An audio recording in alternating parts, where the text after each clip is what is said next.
Alright, so this is a continuation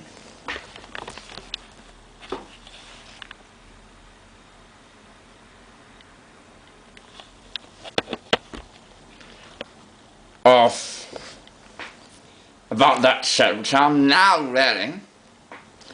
Thus, the ironing did not go well at all. That technique of the French 1935 Almanac of a Christian Servant is absolute bogus about ironing in the folded manner. No, one should have been more suspicious of this French after all.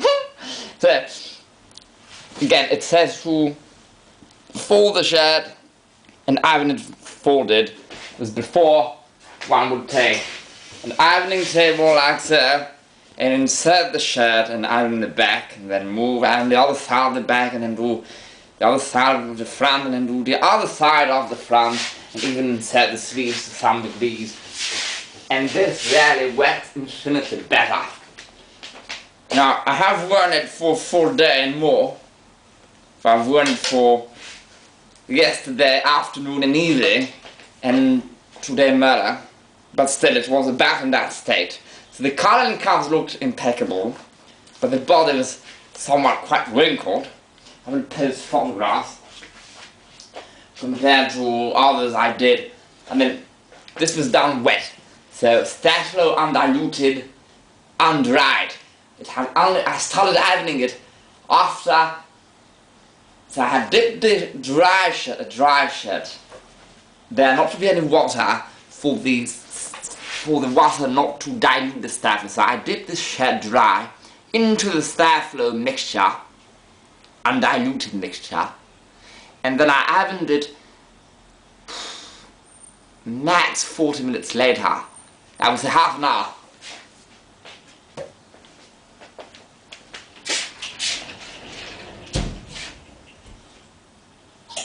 And that shirt was ironed once the undiluted Staflo had actually dried. And I did wear it once, but honestly it looks almost the same, and one can see it looks very wrinkled, almost as much as that one. And this was ironed once it was dry, which also should never have been done like that. I knew no better before. And plus it was ironed by the cleaner, who does not iron very well. So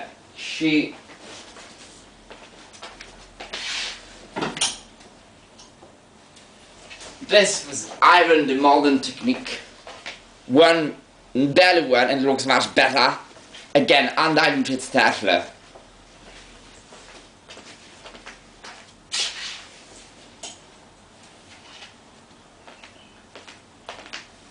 Thus, so normally one should be wearing a waistcoat, at least for presentation purposes, but for some purposes of presentation, one thought better to actually simply be in one's blazers in order to really display said shirt. Now, there were other problems. So many, in fact, that one can scarcely remember which.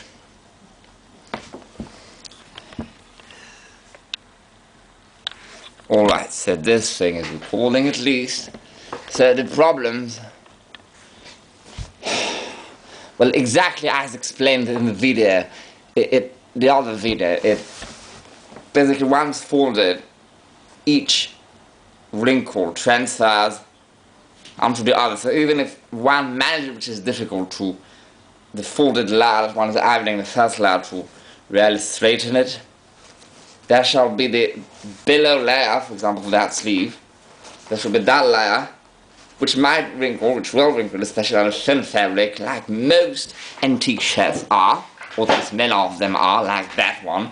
This is not an antique, but it is made out of a thin, almost identical fabric.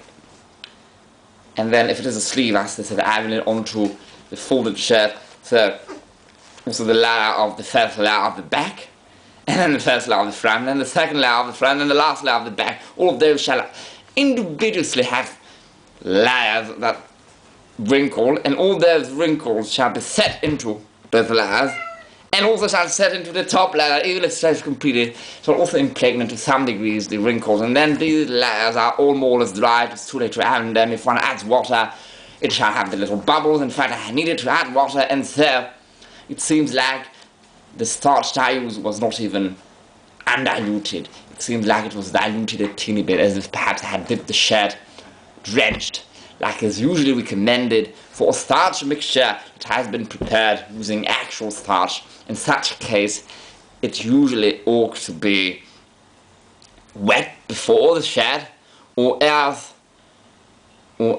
the... Stop, my cat is playing with my computer. Oh, damn. Well, or else there shall be wrapping, but because this is a factory prepared undiluted starch, there is really no requirement for wetting it before. But the shed is not that hard because of all the re-ironing I did. To some extent I had to sprinkle the fabric, or else it would have just been so horrendously wrinkled. In fact, towards the end it said, following the instructions, l'empiècement, which in French means the back yoke. Iron it le droit du fil, which means straight, like straight onto the ironing table. And honestly, that is barely possible to do. I mean, by Jove, there's a thing. Try to do it. Try to straighten a shed, even on a large table. So on an ironing board, I mean, and then to iron it, and so straighten it with the left hand if you're right-handed, and then iron with the right hand. I'm right-handed. But it is, to really hold it straight, and one ought to at least have one more person, which will stand behind and facing behind the ironing table, behind the other side of the ironing table, and hold it straight, and whilst I would iron. To do it alone is near impossible, so I really sort of gave up. It was not working. I ironed it the more common manner, which was really to, again, this is the ironing table, to really just put it here, one side, iron this, and put the middle side, and put the right side, and it looks much better. In fact, it was at least one of the better looking pieces, because that is also the thing. This is a modern shed, i.e. made today, and not every production, it's not even really meant to be an imitation. It also imitates to some degrees Victorian sheds, because it has this high standing collar that has no leaf. But it also be wrapped down, as I often do it too. But this is another problem, and that I would quote Helen White. He made, the fellow from Antique Menswear made a video how to starch collars. So it was really just about detachable collars, but it would be the exact same for whatever who one shall see. So he made it was entitled How to Starch Collars the Modern Way. And it does precise this is for modern detachable collars, i.e. not like a Luke Hayes detachable collar, which on the modern made today is made following methods that have been established since at least 1880 in terms of constructions and materials. What he meant by modern was a detachable collar made like a usual everyday modern shirt attached collar, i.e. he was giving examples with Darcy washable collars, which are obviously with the interlining instead with one sec.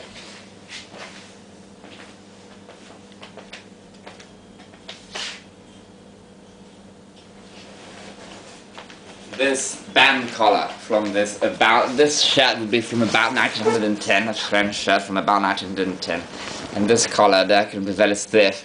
Right now it is not very stiff, but it could be because it has three layers.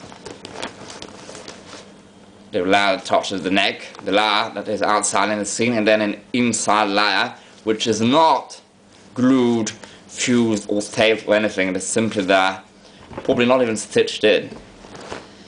And so modern everyday collars, in fact I think they started doing that in the 1920s, I'm not so sure. They especially started having fused collars in the 50s, especially late 50s. And it means that